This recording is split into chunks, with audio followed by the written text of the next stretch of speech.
Hello hello ළමයි කොහොමද ඔයාලට? එන්න ඉතින් අපි අද යනවා ලස්සන ගමනක්. ඔයාලත් එකතු වෙන්න. මේ ගමනේ අත්දැකීම් අපිත් එක්කම බෙදා ගන්න. ඔයාලා බලන නැති නෙමේ උදේ පාන්දර අපි කොහෙද යන්නේ කියලා. අපි මේ දැන් ඉන්නේ ළමයි කන්තලේ වැව දිගේ යන ගමන. ඔයාලත් එන්නකෝ.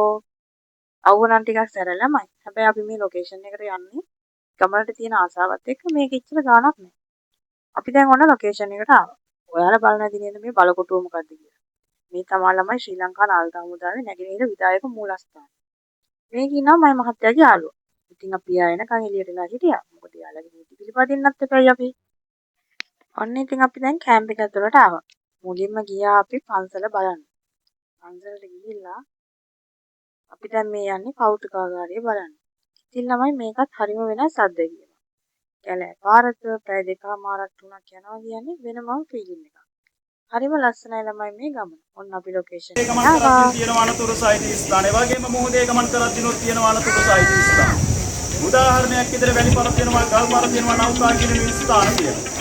සහ නෞකාවක් මුහුදු සංචාරයෙන් පසු වරායට ළඟා වීමට නොහැකි ඕනෑම අවස්ථාවක නෞකාව తాවකාලිකව මහ මුහුදේකට ගසා ගැනීමටත් මේ බෝයාවන් භාවිතා කරනවා. ඒ වගේම නෞකා ගමනාගමන මාර්ගයක් පෙන්වීමටත් මේ බෝයාවන් භාවිතා කරනවා. මේ පිටාන්නේ නාවික හමුදාව භාවිතා කරන බෝයාව. දැනට තියෙනවා මේ බෝයාවන් වලට ජාත්‍යන්තර සම්මත හැඩ සහ සම්මත. ඉතින් මොකද ළමයි ඔයාලට හිතෙන්නේ? අපි මෙතනදි දැක්කා නැව්වල එන්ජින්.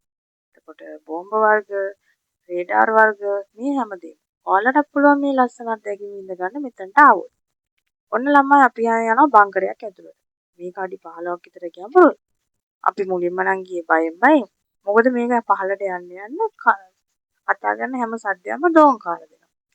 හැබැයි මේක ඇතුළට යනකොටත් බය හිතෙනවා. ඒ වුණාට මේ පාර දිගේ යන්න පුළුවන් ආලෝකයක් නැති වුණා. මොකද පාර දිලිසෙනවා. ඔයාලට මොකද හිතෙන්නේ මේක ඇතුලේ මොනවා වගේ ඇතිද? ඉතින් ළමයි ඔන්න අපි ඇතුළට ආවා. මේක හරිම ලස්සන අත්දැකීමක්.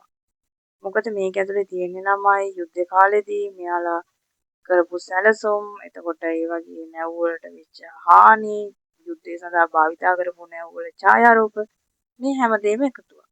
මේ තමයි මගේ මහත්තයාගේ යාළුවා. එයා මේ හැමදේම අපිට ලස්සනට පැහැදිලි කරලා ඉතින් මේක වෙනස්ම අත්දැකීමක් ළමයි.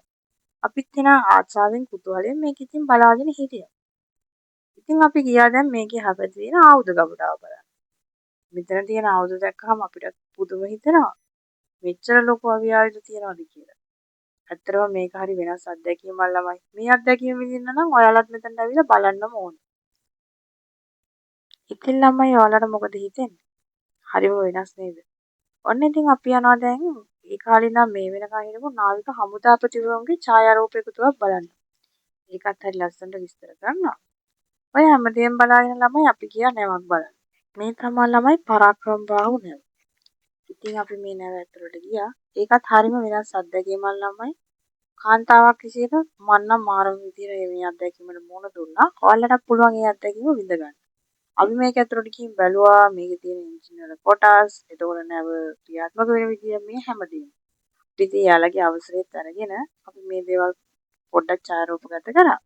ඒ ලස්සන අත්දැකීම් විඳගෙන ඉවර වෙනකොට හොඳටම හවස් වෙලා ළමයි. අපි දැන් යාළුවත් එක්ක ආයෙත් කැම්ප් එකේ නතර වෙලා එදා දවස ගත කරා. ඉතින් අපි ආයෙ ලස්සන vlog එකකින් හමුවෙමු ළමයි. ඔයාලට මොකද හිතෙන්නේ මේ අත්දැකීම ගැන? ඔයාලටත් ආස හිතුණා නේද? ඉතින් ඔයාලා try කරලා බලන්න. Bye bye.